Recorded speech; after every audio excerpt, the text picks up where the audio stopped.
This is Chatter. I'm Shane Harris. This week, journalist A.B. Stoddard on The Day After and her dad. He said many times at that time that he was not pushing any kind of policy or outcome, but to bring Americans face to face with the horrors of nuclear war. He literally, his quote was, I wanted people to decide what they were going to do about it. He just pushed it off a building and people had to deal with the consequences. And it's fascinating that we would have a giant sit-down post-mortem after a TV show, let alone with someone with the Secretary of State.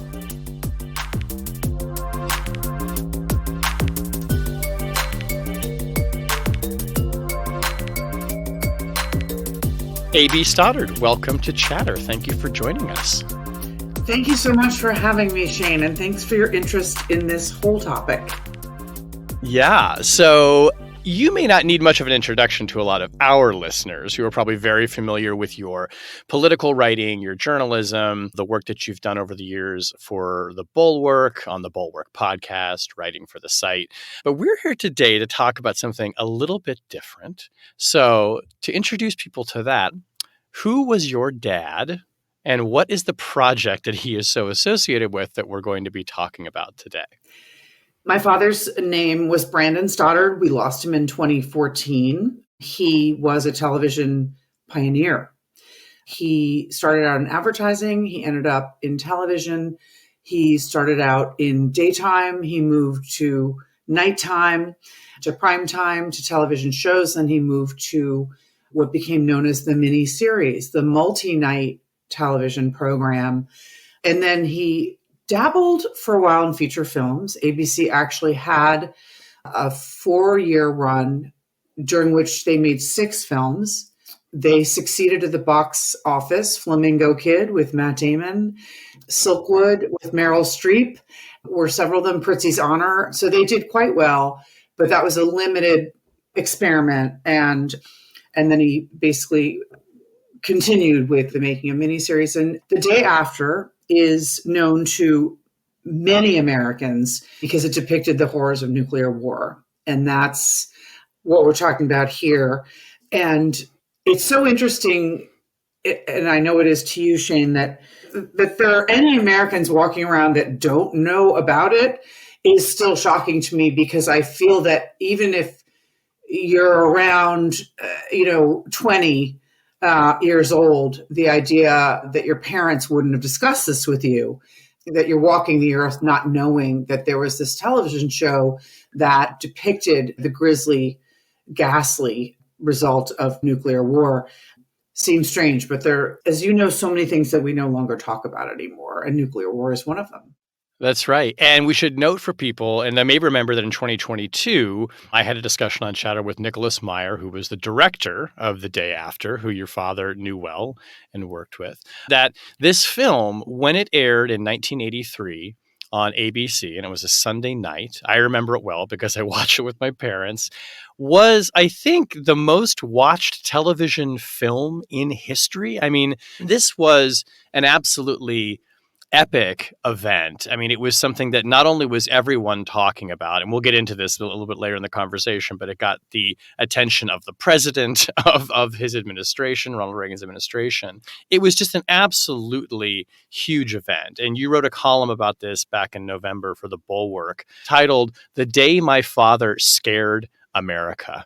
So we're going to talk about your dad and his career leading up to this, but give us just a real quick snapshot of the night that film aired. What was that like, and what was your memory of what was going on in the country as this huge film aired on ABC television? Well, it remains the most watched television show in history, 100 million people out of 234 million Americans at that time. And it will never be eclipsed, of course, because of the atomization of television. And now we have all these channels. So people can't really understand and appreciate, which you discussed with Nicholas Meyer, what a television event, a national event means in terms of a television show. So that we would all gather around and be a part of the same experience, but for the Super Bowl is really unthinkable to most Americans. The night of the day after was the culmination of agonizing months and weeks in advance of controversy and tense pressure on my father and ABC to drop the film and not air it, from the White House and also within ABC itself. And it was going to make no money. It was going to be a disaster. People were going to be upset by it. It was too controversial. They were going to lose the $7 million that they put into it. So there was the specter of it not airing. And again, really hard for people to understand that you're reading in the newspaper and hearing about on the TV news a television show that's looming in the future next month or in a few weeks that might be pulled off the air. I mean, this is so strange, right? For people today to imagine. And for me, I was in high school and the whole school had been warned. And I was at a private girls' school in New York City where we had kindergartners through 12th graders. And everyone got letters in their packets, to send home to parents about the warnings and whether or not that people should watch it, what age would be appropriate to watch it, and how traumatic it was going to be, and you should watch it with your parents. And I agree with Nicholas Meyer that I think it's stunning that your parents let a 7-year-old watch this movie, even though they watched it with you, because it haunted the nightmares of Americans for years afterwards. And it was traumatic. And that was really the intent. And so for me, I was scared for my dad. I was scared to watch the movie. I was scared to see what it looked like. I was scared of the feeling that it was going to elicit in all of us, which we were promised in advance. It would be full of really traumatizing content that we would never unsee. And then I was just so worried about my dad because he was standing on a train track, basically. I thought by himself, by going out on this limb professionally, being willing to be fired for it. And, what if it didn't air? And then when it aired, what would happen? So that's my memory of just not wanting to be the controversial kid at school, not wanting any of this to really derail my father's career. And it was a singularly strange experience because it was so menacing. And so my father was responsible for something that was really considered so menacing. And people are saying, why is he doing this? Why? Of course, I ask my father that all the time. Why are you doing this? You asked him when you were in school and it was about to go on, why are you doing this? I asked him when he first told me about the idea, why are you doing this? And he said, it's just one of the most important stories that we could possibly tell. This is, a threat to the human race. We have no answers for this. People have to think about it. I mean, this was his brainchild. And so he talked to us about it. But then it was so much different once it became real, once it was a news topic, an American debate, before it even aired. And then I would ask him again, why are you going to do this? Seems to be so much trouble. And, his response was that it was worth it, that it was important.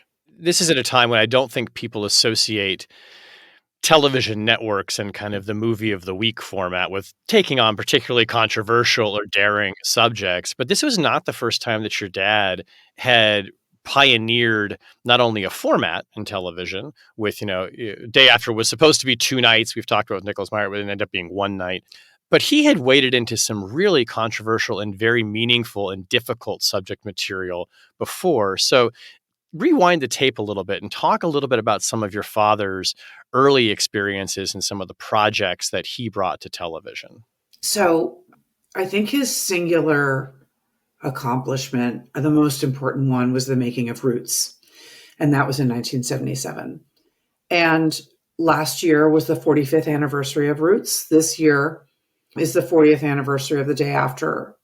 The Day After is getting some attention because of its drama, because of its controversy, because we're still dealing with nuclear war. I was surprised that the 45th anniversary of Roots really did not get much attention, if any, at all.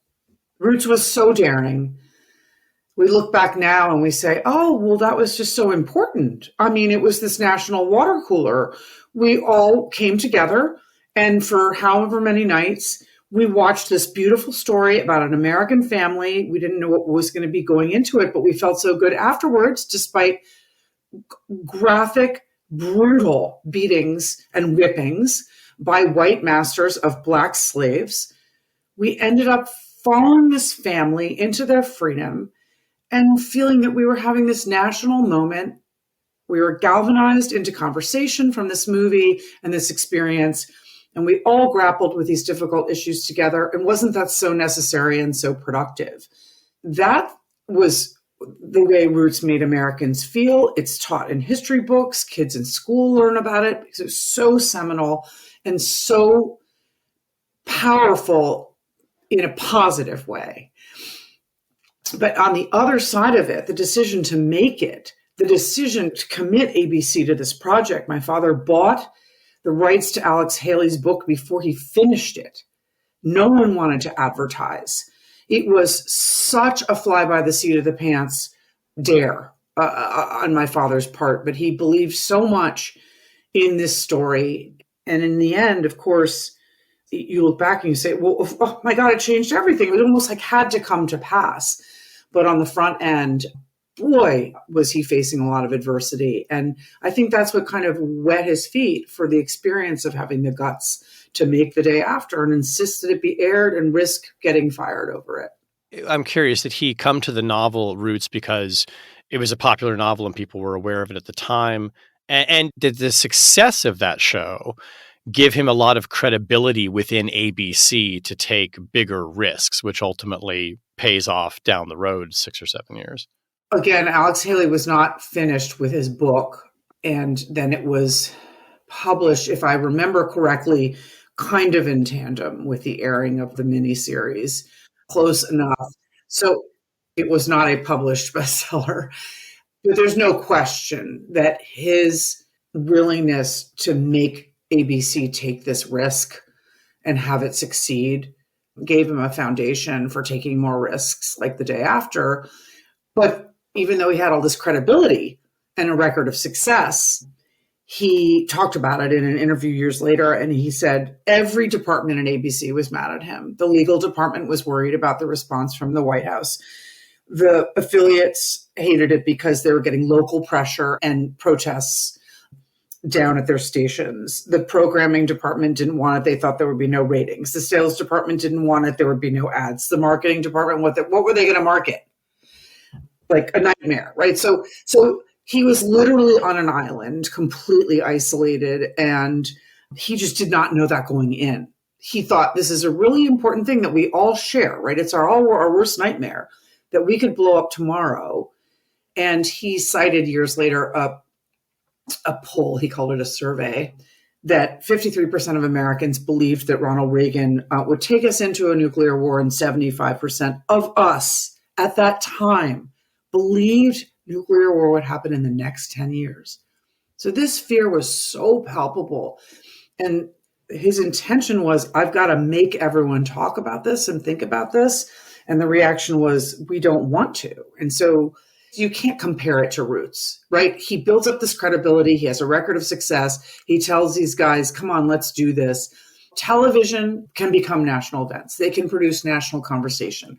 They can galvanize a culture. It can produce change. Let's do this. This medium that we have, let's use it wisely. And still, once they, dug in on The Day After and they saw what it was turning into, they just freaked, completely got cold feet. He put his job on the line. If they didn't air it, even if the $7 million was wasted, he was going to walk. I've read that one of the things that got your father so interested in making a movie about nuclear war, which becomes The Day After, was that he had seen the China Syndrome, which, is the movie that depicts a meltdown at a nuclear reactor. And of course, people had the experience of things like the disaster at 3 Mile Island. We had not yet had Chernobyl, but Americans were aware of the nuclear threat. So what were the things on his mind? Because, to decide I want to make this film, he must have been pretty deeply animated by things that he was seeing and other stories that he'd seen that were kind of on the topic. Well, I think that that's true. And then he also mentioned later that John Hershey's Hiroshima, the book was, very compelling about this. Nick Myers called the nuclear Pandora's box.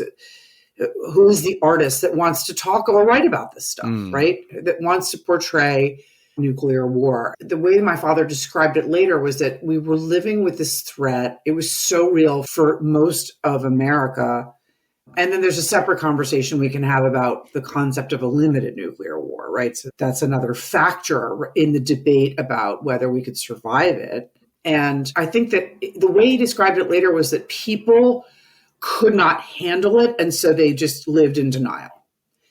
And that he wanted to force the issue. Mm. And he wanted them to really face it. He said, decide what they wanted to do about it. So in essence, he was pushing the horror of nuclear war because he wanted Americans to pressure their decision makers about the question of whether or not there was a such thing as a survivable nuclear war or a limited nuclear strike. And what was the purpose of all the weapons that we have that could destroy the world so many times over? And so while he said it wasn't political, he described it later as sort of this mission, and that's my word, but to force the conversation.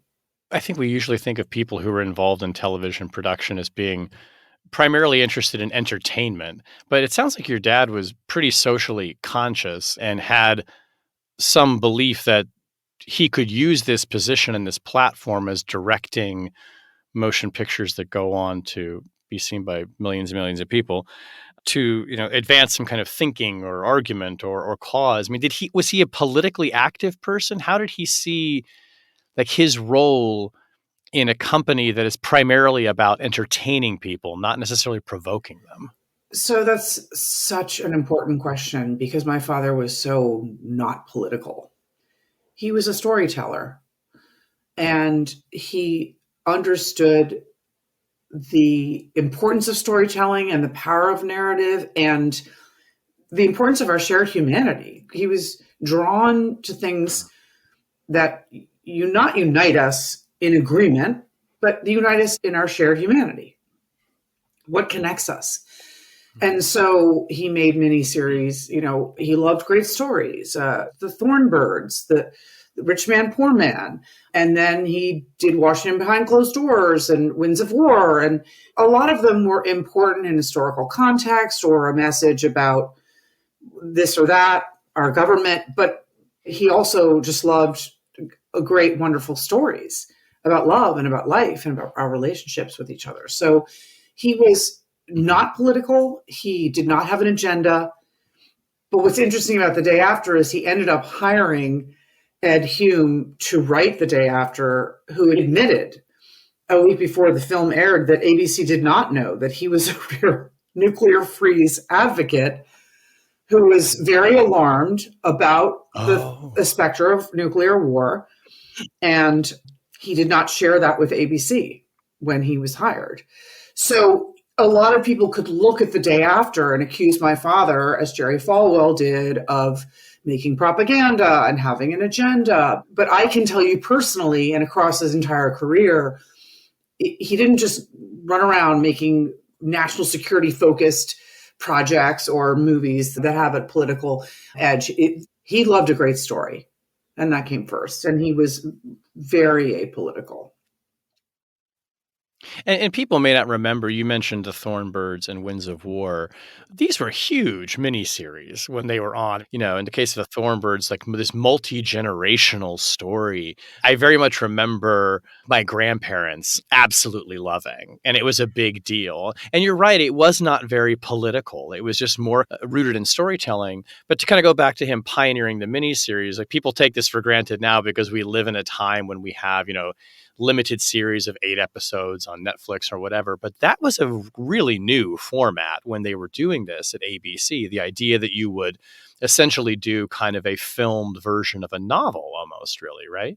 How did he get into television? He is not necessarily somebody who I think would have planned out a career in TV, right? But how did he get into it? So my father came from 5 generations of lawyers, and he went to law school, and he was on the side, as he had done in college and high school, acting and doing theater. And he got to the point where he kind of realized, he went to his dad and he was like, I'm not going to stay in law school. And it was like really an explosive thing at that moment in my dad's life in his family to announce. But he also realized in short order that he wasn't going to make it on Broadway. So I think he kind of stumbled into advertising, like, oh, well, it's like what you do. And he was at BBDO, like in the Mad Men era. That was a pathway to TV where obviously he wanted to tell stories. And again, it's so hard for Americans to put this in context. And I wasn't an adult then, but I can appreciate it because I'm a TV pioneer's kid. I mean, it was like the beginning of like the best of TV, right? TV was really exploding. And so I think he saw that coming. He could see around that corner what it could do, what the potential that TV had. And he wanted to have fun. I mean, he wanted to be a part of entertainment. He was no longer going to be an actor, but he loved a great show. This is such a cringe, like corny expression, but he was kind of like the man for that moment of that industry. So creative, knowing exactly what television could do, when to take the chance on different experiments. And he just had a vision at a moment that allowed him a lot of success because he took chances that worked out. Let me read off a few more of the credits so people understand like that there is real evidence backing up what you're saying. So when he was head of ABC Entertainment, these are some of the shows that they did. Moonlighting, which introduced America to Bruce Willis. A great show with Bruce Willis and Sybil Shepherd, which, I mean, amazing show, by the way. I mean, truly one of the funniest, smartest things that I think has been on TV in years.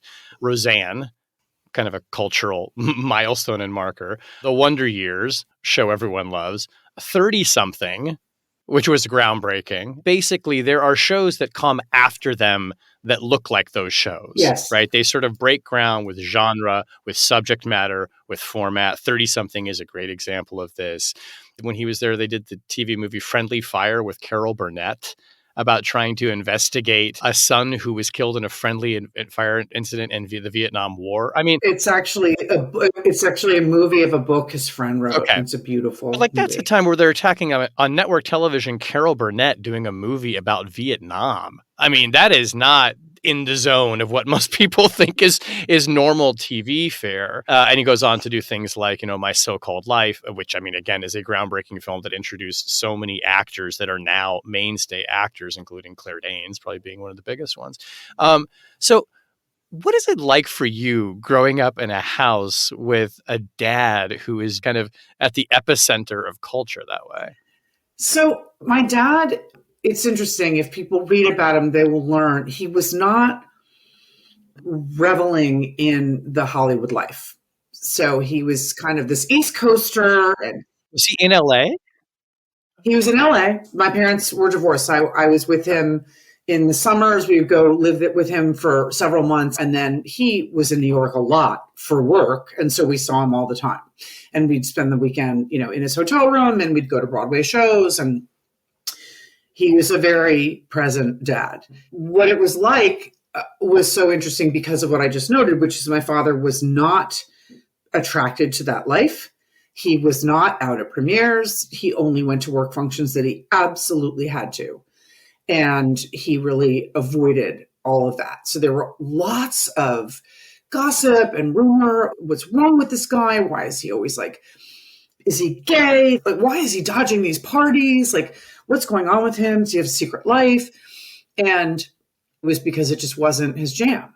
And I loved all those TV shows. That was our generation. But yeah, his work was so cool because he loved a good story. He always knew what had the potential to expand and have staying power. But then what you just mentioned about Carol Burnett, he could really understand actors and he could very much sense their depth and who would be appropriate for different roles and who could be stretched out of their comfort zone. And he really enjoyed that. There was so much about it that he enjoyed, and that was one of the things that he was just really good at. One of the things I admire about The Day After as well is the technical aspects of it that are so shocking. I mean, the way they simulated a mushroom cloud, the scenes where people are vaporized and turned into skeletons and it looks like x-rays, and the aftermath. It is really, the production value of it, if you could call it that, it was really high. But it's just also a supremely well acted film. I mean, the performances are excellent across the board. And there are some people who became pretty well-known actors as well, like Steve Guttenberg, and John Lithgow is in it, and others as well. But it sounds like your father really keyed in on this. I mean, all these shows that we are talking about are known for their acting, right? I mean, Moonlighting is a great example of, like, that's one of the great pairings in television, is Sybil Shepherd and Bruce Willis. Was he channeling his sort of thwarted acting career into some of these projects that he worked on? I do believe so. He was just so in tune from a young age with what made a great actor. He was so appreciative of that talent and that skill, even though he thought that the life of being an actor or actress is like makes you nuts. You know, if you were at the point where you couldn't go to a coffee shop, I mean, he was dealing with these people all the time. And not all of them stay sane, like Henry Winkler. You know, my dad, I remember going to the set of Happy Days and my dad telling us repeatedly that Henry Winkler was like the Unfonz, was the sweetest, most gentle, like low-key guy, you know? But because he started out as an actor, he just really appreciated their skill and what it was like to take a new role and stretch yourself and find that role inside you and do it well. He would talk about Sybil Shepherd's comedic genius. I mean, and he just knew, right? He just knew when people had the potential, they had the ability to do something that other producers and directors didn't think that they could or should. That was one of the reasons that they needed to have well-known actors in Roots as slave masters. They needed to have people that made the audience comfortable, even though they were going to be doing uncomfortable things. But yes, my father was very dialed into which actors and actresses were doing what work, what the trajectory of their careers were at that time, who, you know, had the greatness in them and who could deliver. And it sounds like, I mean, someone like him appreciated what actors were capable of taking creative risks. I mean, a lot of these shows that we've talked about, not just the storyline, but there were like risky plot elements. I mean, I remember of an episode of Moonlighting in which Sybil Shepherd and Bruce Willis, they basically did Taming of the Shrew in an hour of Moonlighting. I forget what the setup was, but they literally go back and they're wearing costumes. I think it's like Imagined or something. They're doing Shakespeare on primetime television. And it's absolutely hilarious. And it's very clear that both of these actors completely understand the language and the dialogue. I think somebody who has to have an appreciation for risk taking is like what's behind the creative energy that goes into something like that. So I want to ask you too about, you know, he's not just a creative force with a lot of these films that he's doing. He's also part of the ABC corporation, right? I mean, like, you know, derisively, some people would be like, yeah, he's a suit. But I mean, he seems like more of one of the creative suits. But what I mean by that is that he has to answer not just for the creative production. He has to answer to the bottom line. He has to answer to marketing. He has to answer to the public. And you talked about this a little bit, and I want to ask you to kind of dig into it more. When The Day After is going to air, all of those different constituencies within the corporate ABC culture that he has to answer to are telling him, do not do this. Not only will it be a failure, but probably we're telling him it could be professionally ruinous and damaging to ABC. So talk about what you remember of when he believes deeply in taking this creative risk and the message of the film, but all of the different headwinds that he had to face at the place where he worked. So he is open in the years after The Day After that Leonard Goldenson, the chairman of ABC, was his only ally. And other than that, he was completely isolated. That for a month before it aired, no one at ABC would talk to him, including his staff. And he felt just completely thrown under the bus and out on a limb, even though he knew he was responsible for dragging everybody there. Everyone was was in this toxic stew because of my dad. It was his idea, and he was the one pushing everyone to do it. But he was honest about how much of a hurricane it became and how the intensity of it really surprised him. He said it was beyond anything I've ever seen or ever known in my life. For a guy making a movie, like, how could this be so difficult? He talked about how ABC is going to air this. And so World News Tonight, which is part of ABC, he's doing all these interviews in the month before it airs. And he's answering every question. He finally realizes, like, this is crazy. He starts limiting the interview, starts limiting the questions. He's getting so agitated. He's getting physically sick. He's getting death threats. And like I said, no one at ABC is talking to him. And the week before it airs, he goes on 60 Minutes. Jerry Falwell's on the same segment. He's saying it's propaganda. We're going to go after the advertisers who would support this, blah, blah, blah. And my father is asked at the end of the show, like, you're really going to air this? Like, it's worth like losing $7 million, even if you don't get enough advertisers. And he said, yes. So that was on like the Sunday night before November 20. So that would be, November 13. And then on Friday, November 18, my father had gotten a request from the White House to change something in the film. And it's 48 hours to air. And my father's response was, tell them to fuck off. We're not touching the film. And within hours, someone from World News Tonight asks him for one more interview. And, we just want to talk about the day after, we're like ABC 2, so come on, one more interview. And Ted Koppel had asked him to do a Nightline. He'd said no. He was really shutting down and feeling like at this point, this is just diminishing returns. Like, I can't talk about this movie one more second. And what was going to happen, tick, tick, tick, right over the weekend. The White House already tried to pressure him, and he said, F off. And so he starts doing this interview with someone from World News Tonight. And they ask him, so did the White House ask you to make changes to the film like today? So it got leaked to ABC News. And my dad just said, no comment. And so it was just unbelievable in terms of how alone and in a bunker he felt, and that like no one was being loyal, nobody cared.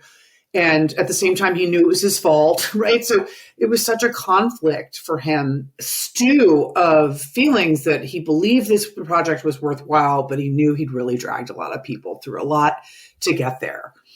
And you can see, you and Nick Meyer talked about this.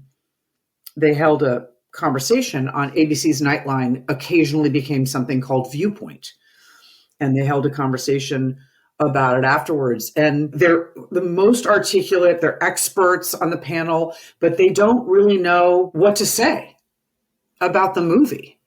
And I think that my father didn't care what the response would be. He just wanted it to happen, that it could go wherever it needed to go.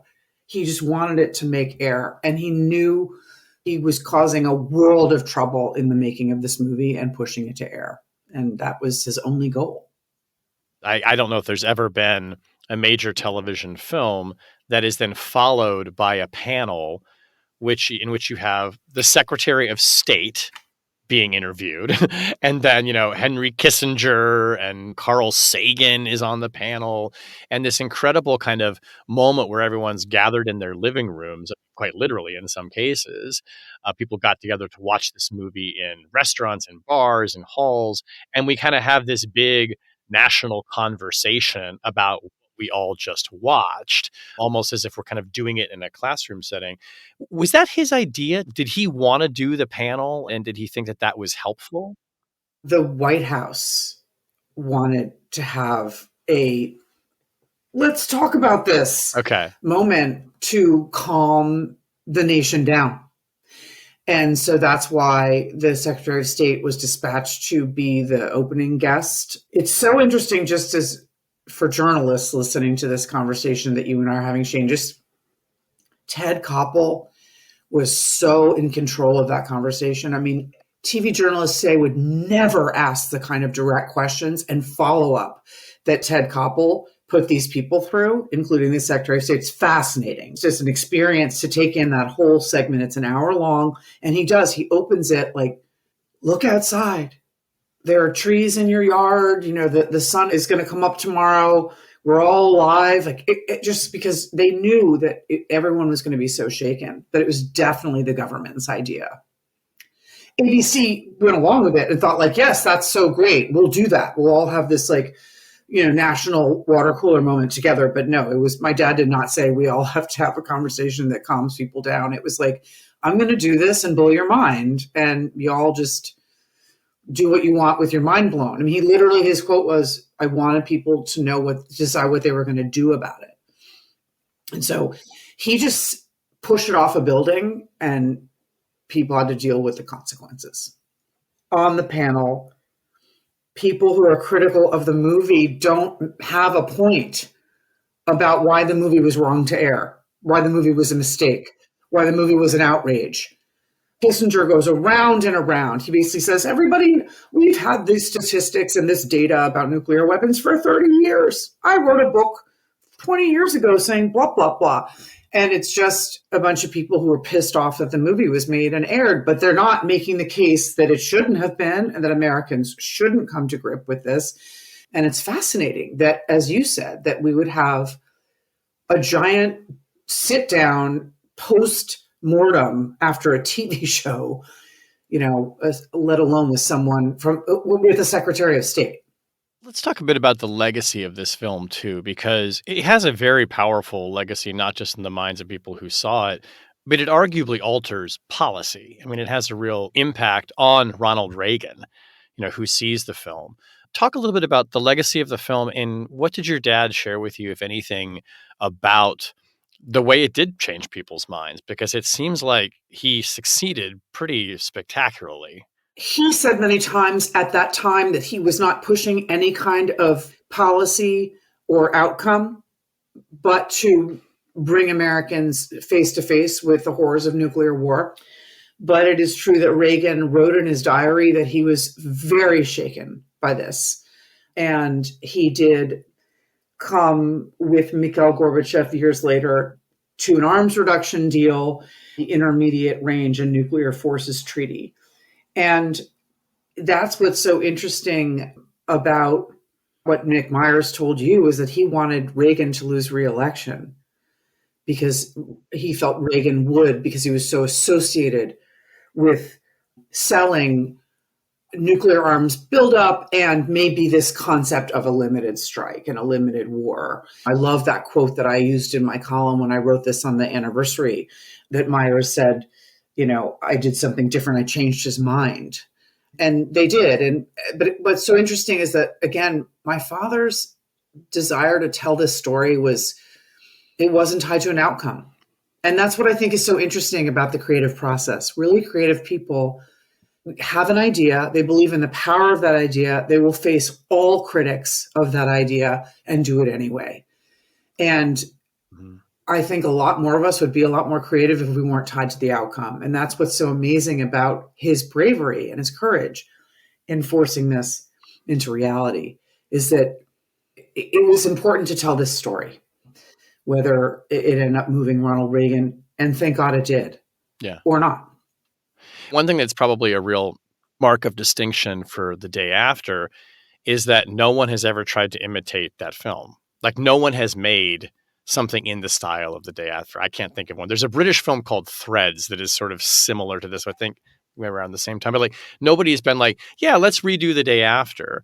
And it's not because the threat of nuclear war is, you know, no longer a possibility. I mean, it's been rekindled in our anxieties about that because of the war in Ukraine, but it almost just kind of feels like it was like the first and last word on the subject. I mean, I don't know that anybody could add to the subject beyond what the film did, which, I mean, I suppose is a terrible thing to say as a creative person. There's always more to say, but there's a kind of finality to that film, isn't there? And it just kind of stands on its own. I think you're so right. And that's why I said at the start of our conversation that it's so weird to me that if you were not around at that time that you wouldn't know about it, because it is kind of the last word, because people have not wanted to revisit this. And in our country right now, we face an extraordinarily high threat of nuclear war. The doomsday clock, which was created in 1947, is down to 90 seconds to midnight. People can read about the concept of the doomsday clock. The Science and Security Board of the Bulletin of the Atomic Scientists are the ones that monitor it. And my father and everyone who made The Day After, Nick Meyer, who you interviewed, Ed Hume, the writer, Nick Meyer was the director, and my father were recently honored by the Future of Life Institute. And so was War Games. So these two films were honored for, quote, preventing nuclear war through storytelling. And so Walter Parks and Lawrence Lasker's writers of War Games, and then, as I said, Nick Meyer, Ed Hume, and my father. And how could that be? I mean, you mentioned Threads, and that's apparently very dramatic, well-made, scary. But why are people not taking a chance on more projects about this? Because they obviously think there isn't an audience. No one wants to hear about this. But in our national conversation, no one on Capitol Hill is talking about this. We're not having conversations among policymakers and lawmakers about the threat of nuclear winter. So it's so surreal. It's sort of like the final word, the first and last attempt to show us what this means. And then that it's just sort of been buried. It's very, very strange. And one of the things that I think is really important about the film and the way it tells the story, and I think, you'll correct me if I'm wrong, I think that your father had a role in this too, but it's not clear in the film who, quote unquote, started the war. As in, there's the plot has this very tense buildup between U.S. and Soviet forces in Eastern Europe, and it's clear that they are coming into physical contact and conflict. But it's not clear who fires the first shot. But once one missile goes up, another goes up, and suddenly there's a massive exchange of missiles. But I always thought that that was an important part of the story, and that it didn't approach the subject as trying to say, the Soviets are the ones who are going to start this, or Ronald Reagan and the Americans are the ones who's going to start it. It's not even clear to the people in the film if they know who started it. It just kind of begins, and it's almost like this madness that's taking over, and it implicates everyone. Was that something that was important to him, to not frame it as good guy, bad guy? That was completely intentional, and it was a red line. So while the government was, through different ways during the making of this film, trying to tweak this and tweak that, there was always the push to make it seem like the Soviets launched first.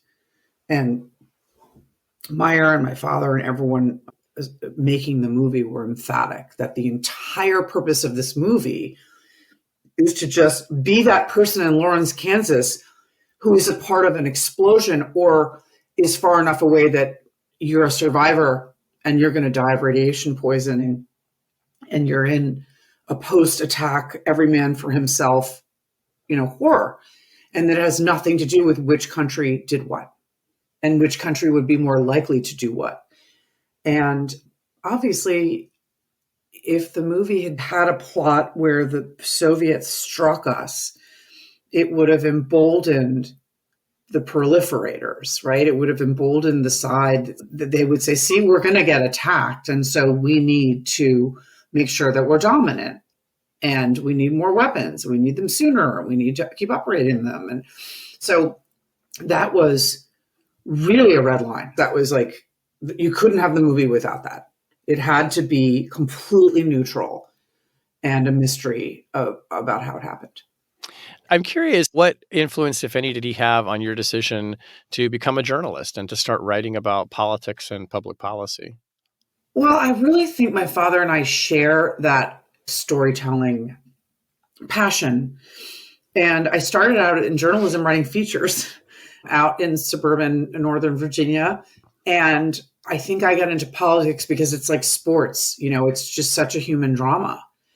And the game changes, but you have a repeat of the same kinds of themes. Human behavior doesn't change and power corrupts. And it just fascinated me. Of course, now it's really different. This is not what I signed up for, Shane, and it's not what I got into. I mean, politics now is just completely different than what I, covered in the start and middle of my career. So it's weird. But my father, we're both people. We love people and we love stories. We love characters and archetypes. And it was something that we shared and something he understood in me, that every day in the news business is different, and like that I wanted that excitement. I needed that excitement. I was afraid of being bored, and so was my father. But because my father was so creative, I'm still really inspired by him, and I want to do at some point some more kind of, creative work, because I feel like he's sort of in my ear about that. My journalism path makes sense to him. He died before Donald Trump came down the escalator 6 months before. He had told us when we were little that the television in the hands of a demagogue was very dangerous and that it would happen one day. So it's very strange. I'm so glad he was not here for all of this and not going through it. But I hope someday, I think the most simple way to put it is, to not be a filmmaker, but to just have a chapter where I do a little, something a little more creative, because I feel like he so inspired me that way. Your dad was in New York and, probably moved in a lot of circles that Trump would have moved in. Did he ever run into Trump, or did he have an awareness of him when he went on The Apprentice and became this huge television celebrity, which, of course, I think is a direct line to his presidency? I don't have any actual my dad and Donald Trump connection. He never said anything about him. But, I grew up in New York, and we were pre-Apprentice, just all like universally grossed out by Donald Trump. Like that just, if you grew up in New York and you didn't come to know him on a reality TV show, like you knew he was just like this trashy guy and always reinventing himself and trying to get himself out of like, the next bad chapter of bankruptcy or whatever it was. So it is interesting. I think Americans who knew Trump before The Apprentice have a totally different view of him than those who discovered him on The Apprentice. But again, my father so appreciated the power of television to sort of reinvent people and to completely convince that the television is so convincing and can tell a story used specifically that it creates illusion. It creates illusion. It can. Not my father's television work, but But yeah, he seems pretty astute to that. And your dad, I think he was inducted into the Television Hall of Fame shortly before he passed away. As he looked back across the entire arc of the career, I'm sure the day after held a special place in that. But like, were any of his final reflections on that film and the legacy of it that you recall? I'm just very moved by a memory of being at the Television Hall of Fame, the dinner when he was inducted in. And he was in chemotherapy treatments and a little bit frail, but he was spirited, that night. And he gave an amazing speech. And in it, he talked about social justice, talked about his father's legal career and him representing defendants. And he talked about the power of ideas. He talked about how if you have a good idea, you have to do whatever you can to see it through, no matter what people say, and like believe in your ideas. So it was about television, it was about his career, it was about the creative process. He sort of packed all of these incredible messages into this one speech. It was really wonderful, and he really rose to the occasion. It obviously meant so much to us, and it was amazing. It was just amazing. Yeah, sounds like it was quite a valedictory address. That's great. Well, it is our tradition on Chatter for our last question for our guests is I have here what we call the chatter box, where I'm going to reach in and ask you a question that was written previously. I'm going to select this at random. Okay, this is going totally off topic. There's actually a question about nuclear weapons in this box, which I thought maybe you would get, but you did not get it. We really do choose it at random. In what country other than your own would you most like to live, and why? I'm sorry to be cheesy, but Italy. Yeah? What about Italy? I've decided that Italy has more treasures than all the other countries that I've visited or want to visit. There's just, I feel like before I die, I will never finish with Italy. There's just so many different parts of it. There's so much to behold. And this has nothing to do with the fact that my baby child, my junior in college, left yesterday to live in Florence until June 21. Wow. But it is the country that it is my answer. Just having nothing to do with her going to Florence. I went there with my parents years ago, and then we went as a family several months ago, last May, and I just was blown away. And so, again, I just don't feel that I could be finished with Italy. That's great. Well, hopefully it is a big year ahead for you, for me, for all of us in this business. I hope you get some time to go be with your daughter, to decompress in Italy. Maybe you want to think about Italian citizenship, depending on how things go in November. I don't know. Exactly. No, that's great. But A.V. Stoddard, thank you so much for coming on the show to talk about your dad and sharing these great memories of him and just really the powerful contribution he made to American culture and to American discourse and the way that we talk about these issues. I mean, the conversation, as heated and as frantic and fraught as it was around the day after, it was a national moment in which people came together, I think, in a genuine spirit of goodwill and had a big conversation about something really, really important. And it's something that we don't do enough of today. And obviously, your father played a really significant role in that. So a credit to him, and thank you for coming on here and talking about him. Oh, this means so much to me. So I just can't thank you enough. Thank you, Shane.